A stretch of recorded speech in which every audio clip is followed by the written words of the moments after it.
네, 오늘 질문 하나 읽어보겠습니다. 안녕하세요, 스님. 저는 70대 불자입니다.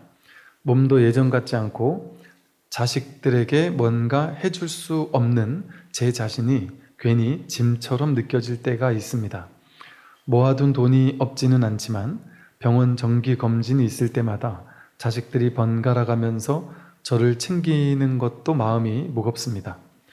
자식들에게는 폐를 끼치기 싫고 그렇다고 아직 이 세상이 아쉽지 않은 것도 아닙니다. 이런 제 마음이 욕심은 아닐까 싶어 요즘 머릿속이 복잡합니다. 머릿속은 언제나 복잡해요. 10대는 10대라서 복잡하고 20대는 20대라 복잡하고 계속 복잡하죠, 항상. 그죠?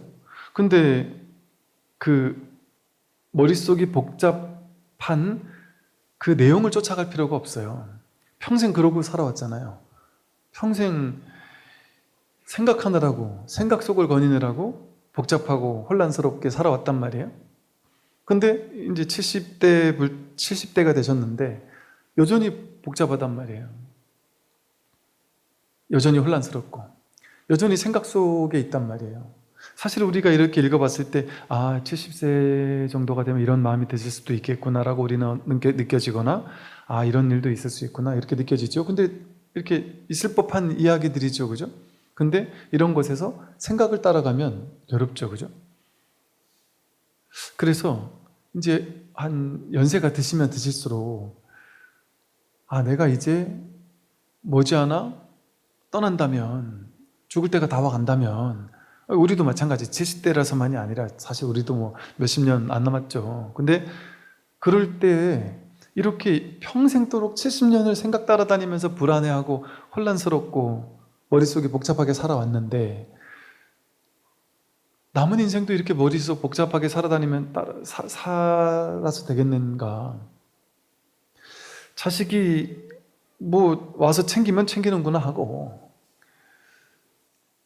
안 와도 되면 안 와도 된다 얘기하고 그건 그냥 인연 따라 하면 되죠. 삶에 인연 따라 하면 되잖아요. 인연 따라 하면 되고 이런 자잘한 문제들 내가 앞으로 죽기 전까지 뭘 어떻게 해야 되나, 내 폐를 끼치지 말아야 되나, 폐를 좀 더 끼쳐도 되나, 남은 돈 이거 가지고 내가 병원비 뭐 하고 뭐 이런저런 이런 고민하는 그 쉽게 말해 비본질적인 지금까지 평생토록 70년 동안 해왔던 그 생각 속에서의 온갖 고민들을 죽을 때까지 하고 살 건가요? 평생 그거 하며 살았는데 답이 안 나오잖아요. 보세요. 70세가 돼도 답이 안 나. 여전히 이런 고민하고 살 거란 말이에요, 우리는. 이 모양의 세계에서, 현실 세계에서 어떻게, 뭐 해먹고 살고 어떻게 살 거냐, 어느 게 사는 게 잘 사는 거냐. 이게 좀 웃기지 않나요? 좀, 어찌 보면 좀 지긋지긋하지 않나요? 이 모양의 세계에서 어떻게 살 건지 그거 신경 쓰면서 평생을 살았는데 앞으로 70대, 80대, 90대가 돼도 이러고 산다니까요.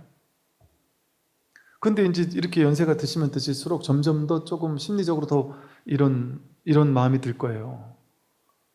점점 젊은 사람들한테 패기치기 싫고 돈은 자꾸 없어지고 몸은 점점 아파지고 그럼 심리적으로 얼마나 공허해지겠어요? 얼마나 나약해지겠어요? 이럴 때일수록 이렇게 모양의 세계 미련을 버려야 돼요. 이제 모양의 세계 자식들에게 뭔가 자식들이 오면 오고 말면 말고 이제 그걸 생각할 때가 아니란 말이에요. 이제 내가 이제 시간이 얼마 안 남았단 말이에요. 그러니까 이 시간이 얼마 안 남은 시간을 정말 귀하게 쓸 수 있어야 된단 말이죠. 이 모양의 세계에서 평생 해오던 일 남은 시간 반복하는 건 아까운 시간이에요. 그럼 뭐 해야 되느냐? 내가 지금까지 일으킨 모든 평생 동안 일으킨 모든 생각들을 지켜보면 어때요? 생각들의 패턴이 끊임없이 생기고 사라지고 했을 뿐이잖아요. 중요한 생각, 중요하지 않은 생각이 내가 중요하다고 해석하고 판단하고 중요치 않다고 해석하고 판단한 것일 뿐이지 그게 진짜 중요한지 아닌지가 알 수 있을까요? 죽음 앞에서 뭐가 중요할까요?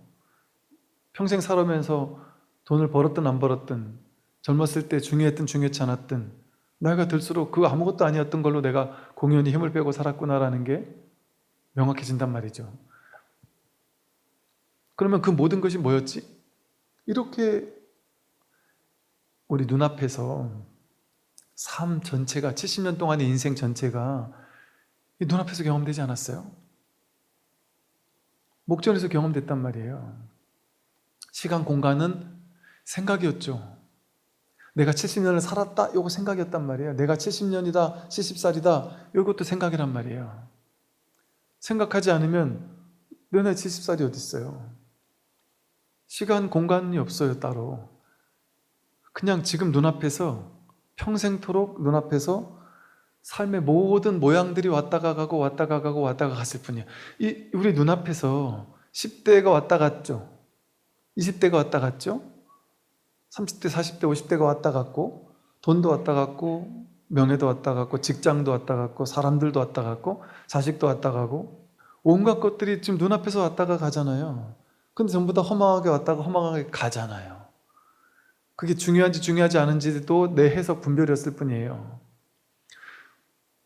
가만히 보면 왔다 간 모든 것들을 관찰해 보면 진실은 뭐냐면 그냥 왔다가 가는 것이었다라는 그 사실이에요. 진실한 건 인연생, 인연멸, 인연 따라 생겨나고 사라졌다라는 것뿐이에요. 중요한 일, 중요하지 않은 일이 없어요. 그때는 중요한지 알았는데 나이가 70살쯤 되고 보니까 뭐가 그 중요했어요? 애들 중학교, 고등학교 올라갈 때, 대학교 올라갈 때 그때 중간고사, 기말고사 하나하나가 되게 중요했겠지만 나이 이제 70 넘어가지고 애들 다 키우고 보니까 그게 뭐가 그래 중요해요. 지금 생각해 보니까 우리가 초등학교, 중학교 때 시험 보고 나서 시험 못 봤다고 울고불고 했겠지만 나이 70대 가지고 되돌아보니 그게 뭐가 그렇게 중요하겠어요. 중요하게 여기고 중요하게 여기지 않았던 모든 일들이 평등해진단 말이에요. 나이가 들면 죽음 앞에 다가오면 다 평등해지잖아요. 그럼 그게 무슨 말이에요? 사실을 보면, 진실을 보면 전부 다 평등해요.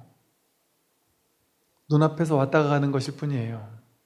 이 세상 모든 일은 전부 다 생겨나고 사라질 뿐이에요. 그 가치가 없어요.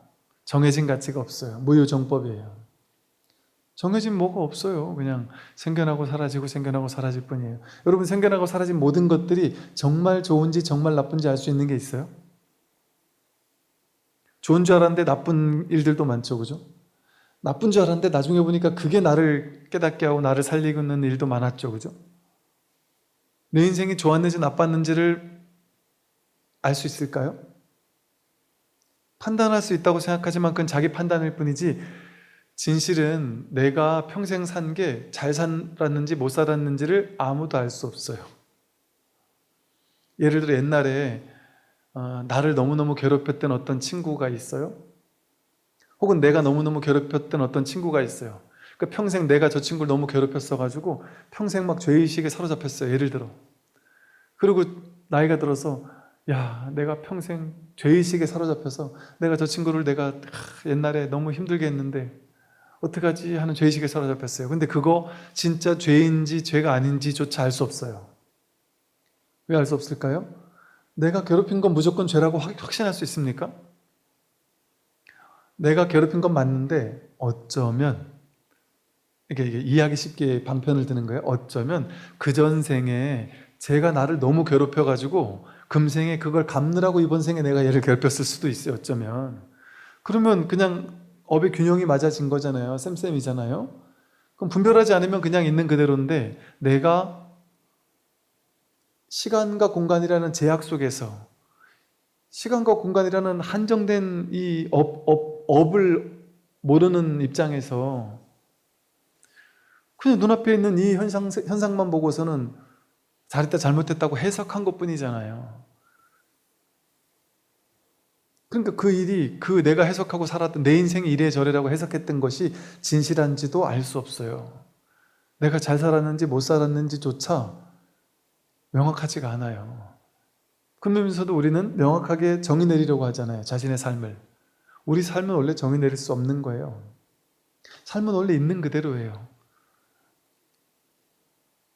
내가 내 친구를 괴롭혔는데 심지어 죽게 했다 할지라도 알 수 없는 거예요.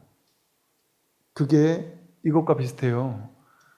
사자는요, 평생을 살면서 얼마나 많은 토끼와 사슴을 잡아먹었을까요? 이거는 나쁜 놈도 이렇게까지 나쁜 놈은 있을 수가 없잖아요. 자기 그냥 밥 한 끼 먹으려고 생명을 죽이는 거 아니에요. 밥 한 끼 먹으려고.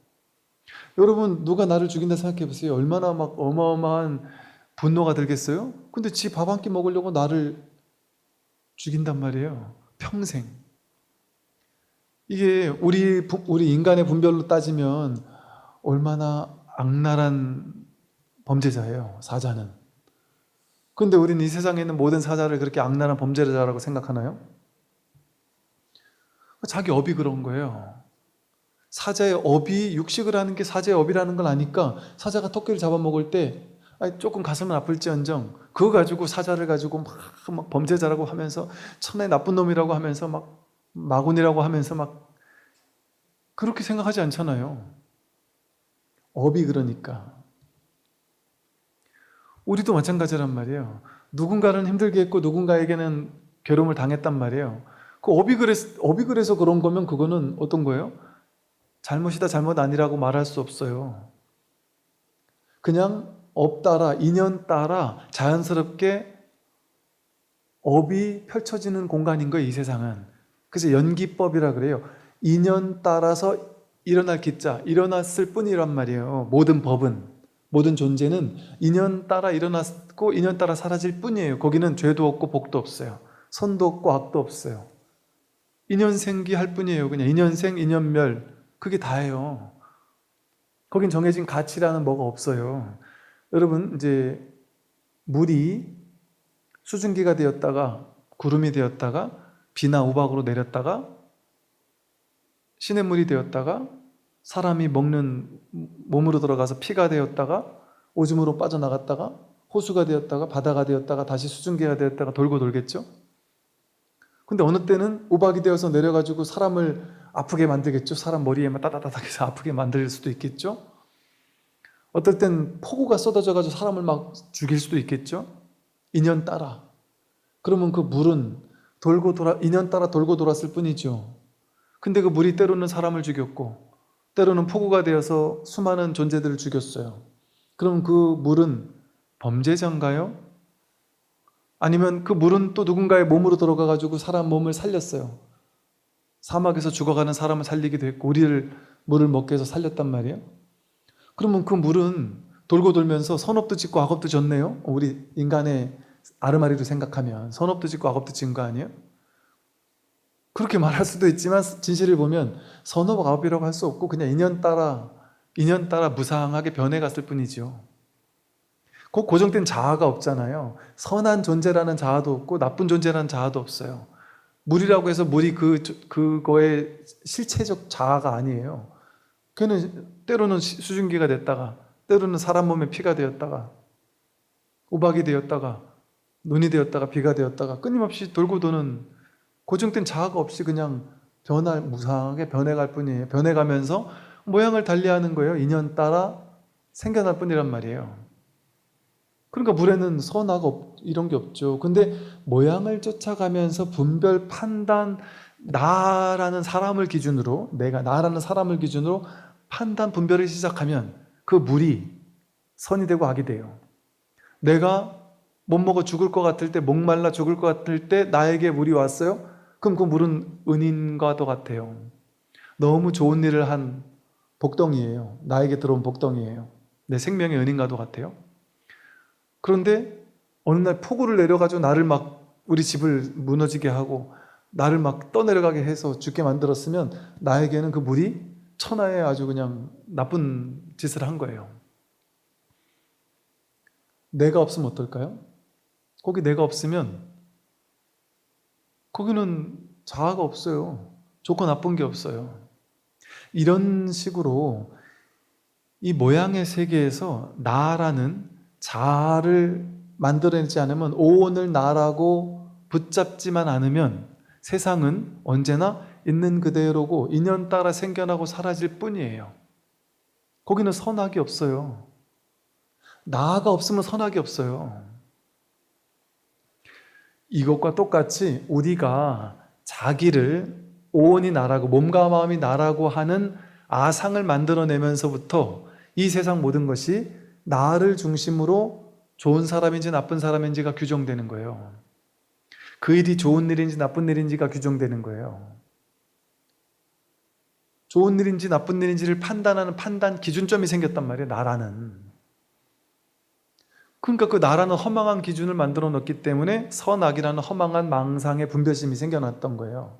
그러면 내가 사라지면 어떨까요? 무화가 돼버리면 거기는 그냥 이 연기법밖에 없어요. 인연 따라 생겨나고 사라지는 데는 선악도 없고 옳고 그름도 없고 그냥 물이 모양을 변화하듯이 그 법이라는 현상밖에 없어요. 좋고 나쁠 게 없어요. 그게 정멸이에요. 거기 선악이 없으니까요. 끊임없이 변하는데도 변하는 게 없어요. 근본 당처는. 자아가 사라지면 거기는 아무리 모양이 바뀌더라도 정멸이에요. 하되 하는 바가 없고 가되 가는 바가 없고 만들어졌대 만들어진 게 없어요. 무너졌대 무너진 바도 없고 모든 게 다 일어나는데 일어나는 바가 없어요. 그 괴로움이 되지 않아요. 괴로움이 사라지는 정멸이란 말이에요. 멸성제요. 괴로움이 다 멸한 그런 상태란 말이죠. 근데 왜 멸성제가 되지 못할까요? 해탈 열반이 되지 못할까요? 이 인연 따라 생겨나고 사라지는 무언가에다가 나라는 망상, 분별 망상으로 오온이 나다라고 기준점을 만들어 놔버린 거예요. 그러면서 내가 이 몸과 마음이 나라는 이 기준점이 생기니까 이걸 중심으로 선, 악, 옳고 그름, 내가 잘났고 못났고 내가 잘했고 못했고 그런 거를 만들어 놓은 것뿐이에요. 그때부터 인생이 꼬이기 시작합니다. 그래서 이제 우리가 나이가 들어가면서 점점 진실이 무엇인지에 관심을 가져야 돼요. 이 진실에 눈을 뜨면 죽어도 죽는 일이 없거든요. 늙어도 늙는 일이 없거든요. 이런 이 시시한 이야기들에 생각에 사로잡혀가지고 마음이 복잡할 일도 없단 말이에요. 늙어도 늙는 바가 없는 이 본래 마음, 이거를 깨닫고 나면 거기는 늙음이 없어요. 병듦도 없고 죽음도 없어요. 이거로 깨어나야지 내가 늙었대 늙는 게 없고 죽되 죽는 일이 없죠. 이게 불사의 길이에요. 죽지 않는 길이에요.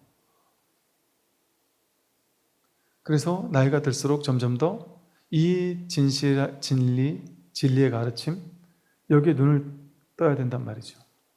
안 그러면 언제까지 우리가 이렇게 끌려다니면서 나이라는 환상에 놀아나면서 살겠습니까? 여기까지 하고 오늘 이제 진도를 좀 보겠습니다. 182쪽이고요. 법달 스님은 홍주 사람이다. 7세에 출가하여 늘 법화경을 외웠다. 육조 해능 스님에게 찾아와서 절을 할 때 머리가 땅에 닿지 않자 육조께서 꾸짖으셨다. 절을 하면서 머리가 땅에 닿지 않으니 어찌 이렇게 무례하냐? 내 마음속에 필시 한 물건이 있는데 지금까지 무엇을 익혔느냐? 법달이 말했다. 법화경을 3000번 외웠습니다. 육조께서 말씀하셨다. 그대가 만약 1만 번을 외워서 경전의 뜻을 안다고 하더라도 그것을 자랑 삼지 않는다면 나와 함께 할 수 있을 것이다. 하지만 그대는 그 일에 자부심을 느끼면서 그것이 허물이 되는지조차 모르고 있구나. 이제 이 법달이라는 스님이 이제 이런 얘기를 하는 걸 거예요. 이 말의 핵심은 7세에 출가해가지고 이 나이가 들 동안 법화경을 수도 없이 외우면서 어찌 보면 법화경에 대해서는 좀 통달한 사람이 아닐까요? 이제 어느 정도 이해를 했겠죠.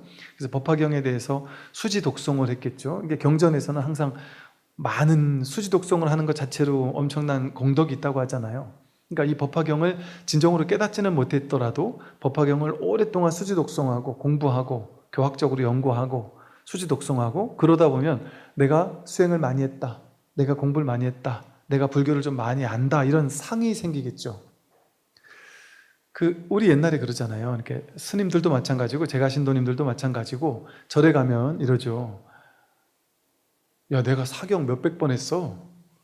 법화경 내가 3,000번 외웠어. 나는 금강경 3만 번 외웠어. 이러면 절에 가면 유명해요. 이제 유명 인사. 야, 저 보살님, 저 대보살님, 저 보살님 여태까지 야 법화경 3,000번 독송하신 보살님이야. 그리고 저 보살님, 저 보살님은 금강경 몇만 독을 독송하신 분이야. 그냥 금강경을 통으로 외우는 분이야. 그럼 소문이 쫙 나요. 그러면 그게 이제 뭔가 이렇게 약간 훈장단 것처럼 절에서는 야, 내가 그래도 말이지, 내가 법화경 몇 번 읽은 사람이다. 내가 신묘장구대단안에 10만 독한 사람이다. 내가 3,000배를 내가 몇 번을 한 사람이다.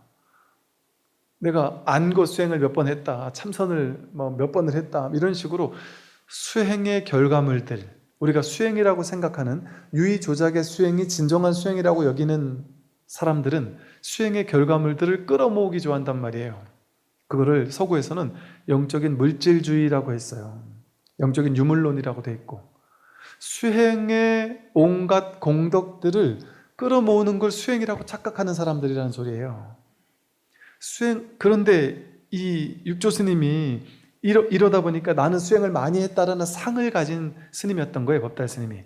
그래서 육조 스님한테 와가지고도 이제 이런 거죠. 신도님들이 절에 오면 스님들한테 그러잖아요.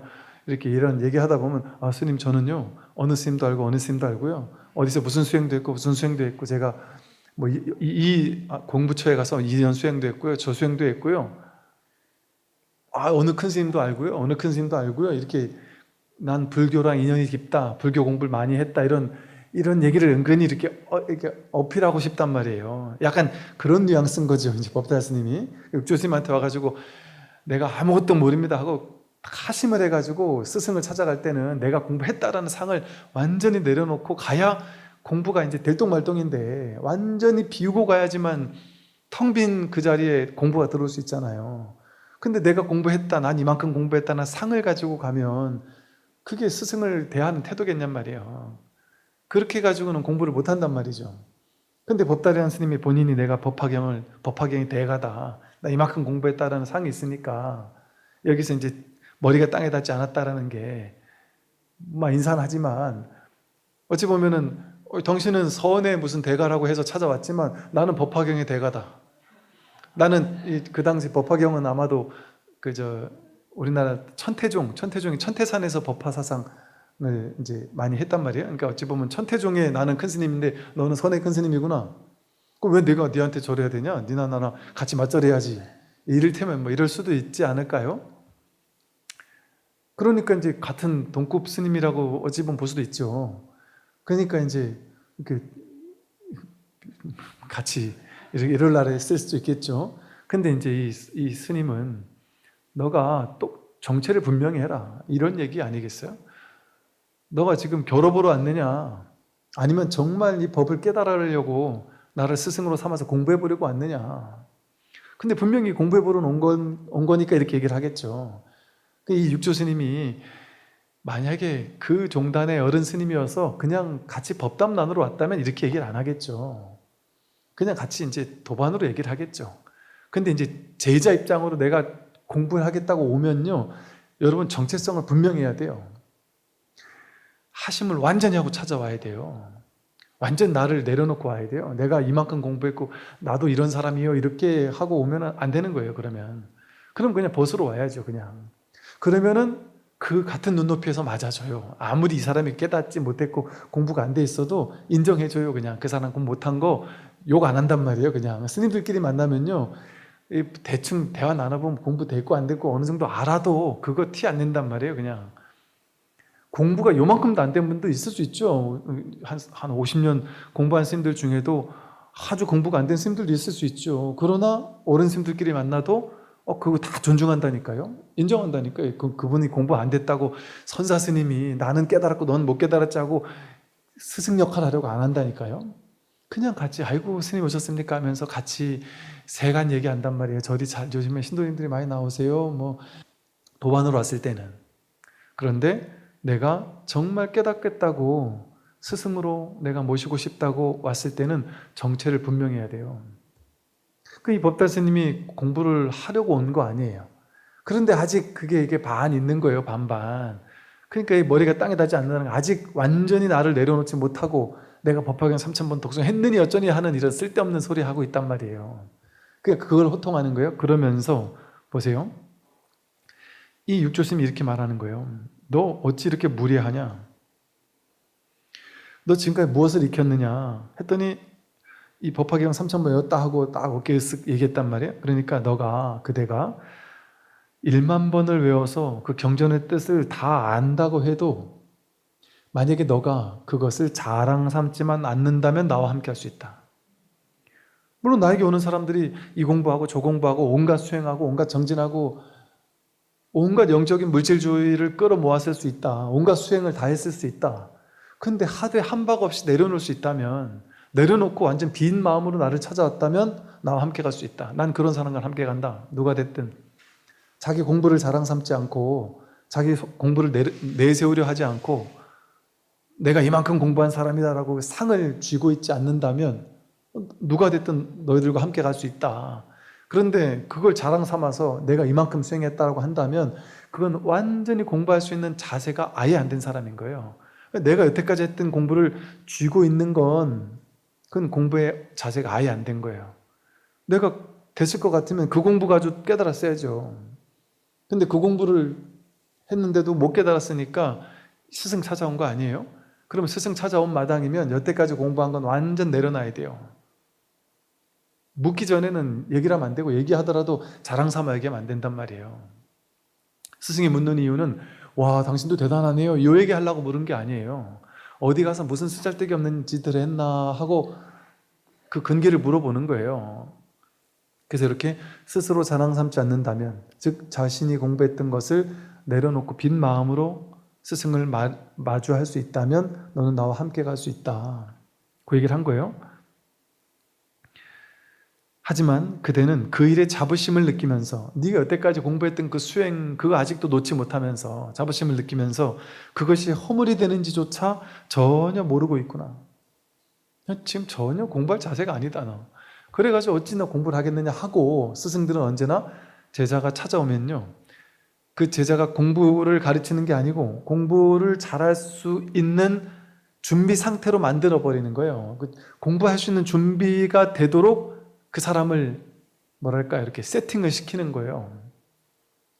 그래서 이 공부는요 공부할 자세가 되었느냐가 제일 중요해요. 자세가 되었는지 안 되었는지. 여기서 되게 중요한 말이에요. 어떤 게 자세가 되는 거냐? 여러분들이 이 공부처에 와가지고 공부처에 와서 절에 와서 신도님들끼리 모여 앉아가지고 이야기꽃을 피우는 건 좋은데 이제 아상이 피뜨기듯이 이제 막 앉아가지고 나는 이 절에서 이런 것도 해봤고 저것도 해봤고 나는 금강경 몇 독이나 했고 천수경 몇 독이나 했고 온갖 수행을 했다. 어느 절에 어느 스님도 알고 어느 스님도 알고 그 스님 내가 오면은 막 특별 대우 해준다. 와서 차를 대접해주고 이런 얘기를 서로 막 해가면서 요 얘기가 이제 이 법달과 법달 비구에게 했던 육조 스님의 얘기가 우리에게 되게 중요한 말이에요. 절에 와서 자신의 수행 이야기, 자신의 공부 이야기, 내가 공부를 이렇게 했다 저렇게 했다. 아직 깨닫지 못했다면, 깨달았어도 마찬가지예요. 아직 자기가 충분히 익어가지 못했다면 자기 공부 이야기를 자랑 삼아 하는 것은 아무런 공부 도움이 되지 못한단 말이에요. 근데 그 자랑 삼아 도반들 사이에서도 얘기하는 이유는 뭐예요? 나 좀 알아달라는 거 아니에요. 나 이 정도 한 사람이다 알아달라는 거 아니에요.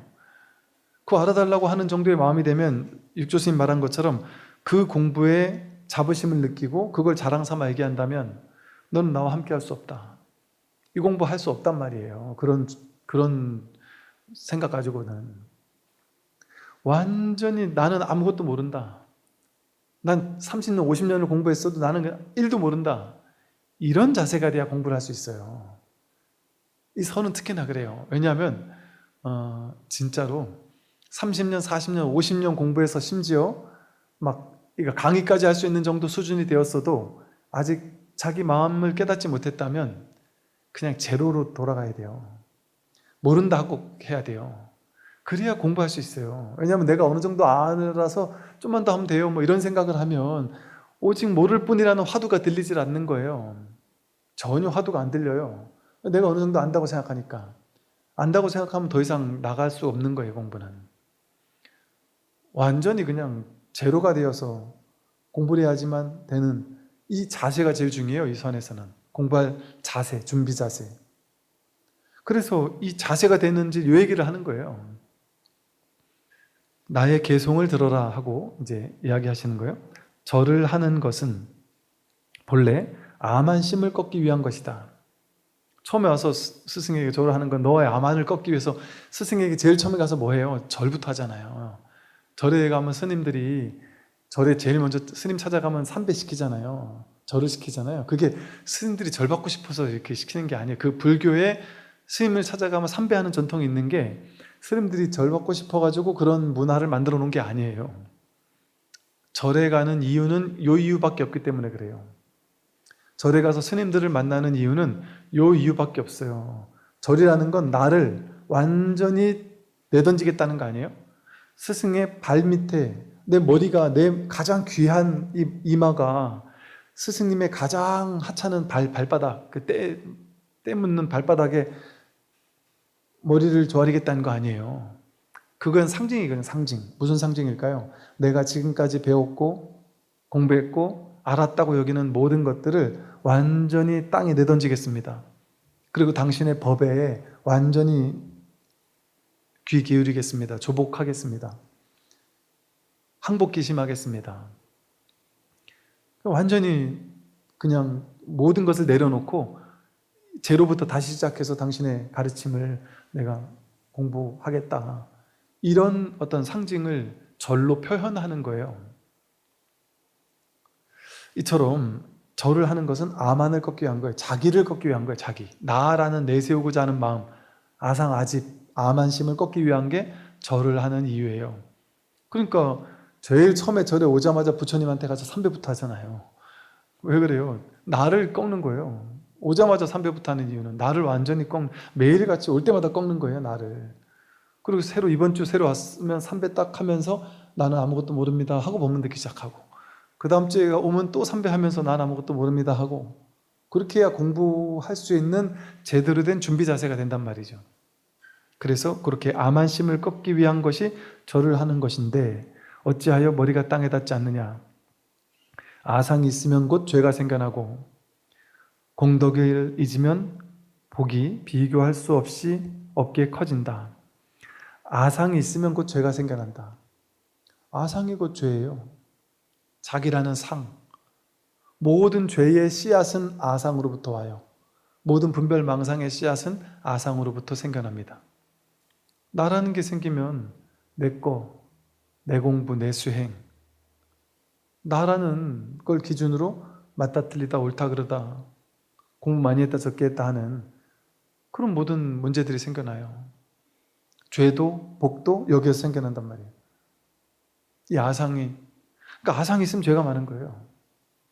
공덕을 잊으면 복이 비교할 수 없게 커진다. 내가 여태까지 나란 내가 많은 공덕을 지었을 거 아니에요. 그런데 내가 공덕을 지었잖아요, 그동안. 내가 법화경을 외웠고 내가 복을 지었고 내가 공부했고 하는, 내가 불교 공부를 많이 해서 공덕을 많이 졌다라고 하면 그건 공덕이 아니에요. 진짜 공덕을 잊으면 복이 비교할 수 없이 커진다. 복을 지었는데 복을 지었다는 생각조차 없을 때 그건 진짜 공덕이 되는 거예요. 근데 내가 수행하고 나서 수행했다라는 상이 생기면 그건 공덕이 되지 않아요. 복을 짓고 내가 복을 졌다라는 상이 생기면 그건 공덕이 되지 않는단 말이에요. 모든 공덕은 공덕을 잊을 때 큰 복이 될 수 있단 말이에요. 그래서 이걸 무주상보시라고도 하고 상 없이 베풀라고도 하고, 수행을 해도 수행한 바를 잊으라고 하고, 해도 한 바 없이 해야 한다 하고, 무위행이라고 하죠. 무주행. 무위, 해도 한 바가 없고 무주, 어디도 머무는 바가 없단 말이에요. 내가 잘했다라는 생각이 없단 말이에요. 상이 없는 거예요. 그래서 어떤 공덕을 갈고 닦았어도 내가 공덕이 있어 하면 누가 공덕이 있는 거예요? 자기가 공덕이 있다는 얘기를 하는 거잖아요. 그건 아상을 강화시키는 거잖아요. 아상이 더 세지는 거예요. 그래서 자기 잘난 줄 아는 사람, 자기가 공덕이 많은 사람, 복을 많이 지은 사람이 이게 그렇죠. 중생세간의 아이러니예요.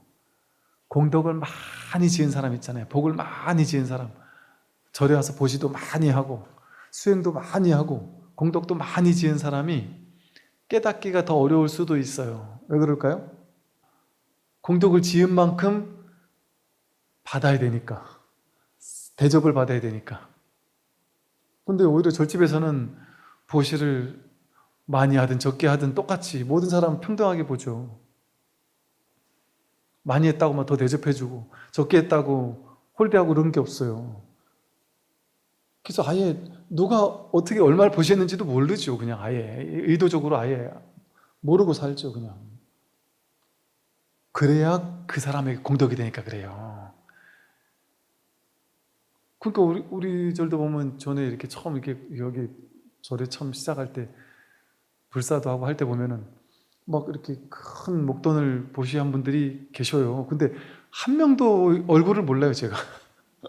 왜냐하면 그 누구도 와서 준 사람이 아무도 없어요.